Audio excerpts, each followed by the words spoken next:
The Secret, which came out in 2004, the law of manifestation, and all of that stuff. Okay, we'll come back to this. Let's talk about that as well. Why don't you explain what The Secret is and why it is so toxic? I mean, it's very popular in India. I know. Extremely powerful. I mean, it's so popular here because, as I said, it's a very, very seductive idea for a people and a society and a culture that has felt oppressed by its social institutions. I know that India is going to be drawn towards individualism and already is, because we lived in such a collectivist socialist world which suppressed individuality. That had its own problems. And a great many people, especially this generation, will never want to, and I don't blame them, nobody wants to go back to that place. So when you were there where all your ideas and who you were subjugated by society and you had to live for others, that kind of person, from obviously most of us in India, are going to be very drawn to the idea that, hey, you can create your own life. You're the master of your own destiny. You can, all of these ideas, right? Now, why is it wrong and why is it toxic?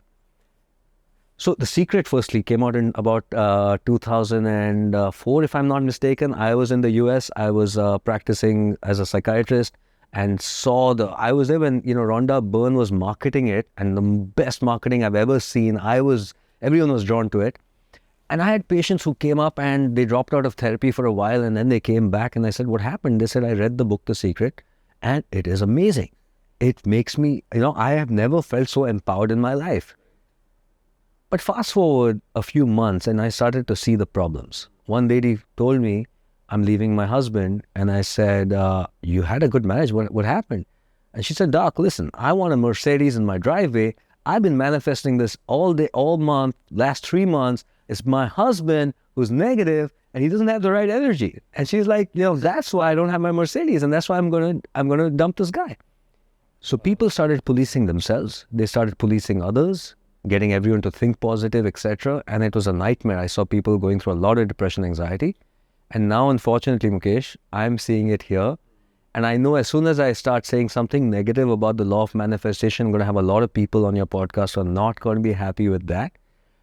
I think just for the, and we should talk about it. Maybe talk more about it. And I mean, I have a point of view as well. Sure. Yeah, sure. And especially, this podcast is about this whole idea of exponential impact. How do you make huge things happen in life? People have different dreams, aspirations. We want to do big things. The core idea behind this podcast is, it takes hard work over a long period of time. Like you cannot do massive impact, through whatever tools, etc. Now, obviously, beliefs are very important. We'll talk in this podcast about the power of mindset. I'll ask you some question about that as well. So positive thinking and belief is important. But, when we talk about manifesting something, I think that's just taking way out there. It just stops being, you're literally deluding yourself. It's basically taking non-duality, which was aham brahmasmi, and adding a strong tadka of American narcissism. Right. Because you see, aham brahmasmi now means the universe is at my feet. Yeah. That's ridiculous. If I'm the universe and if two people are going through going to a traffic signal, both want a green light. Yeah. Both are manifesting the green light. Is the universe going to arbitrate and see who is manifesting most? It's ridiculous. I mean, we know it.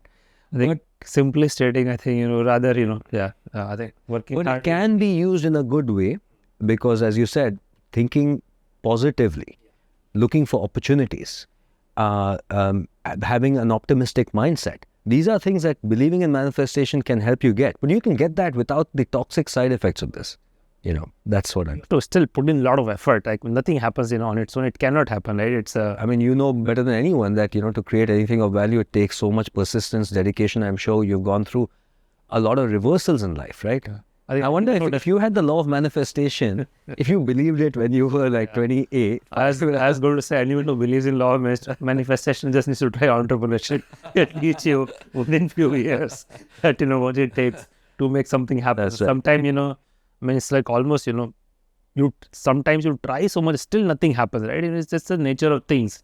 The bigger the odds are, you have to be at it. You have to iteratively keep improving, 1% improvement every day. Right. Wait for the right lucky breaks, Right.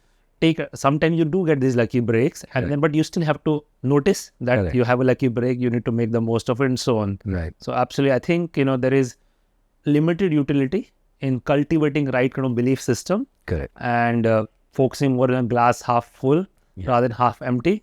But anything taking beyond that, I think it's just toxic. I think is the right word, and people pay huge price for it over a long period of time. Absolutely.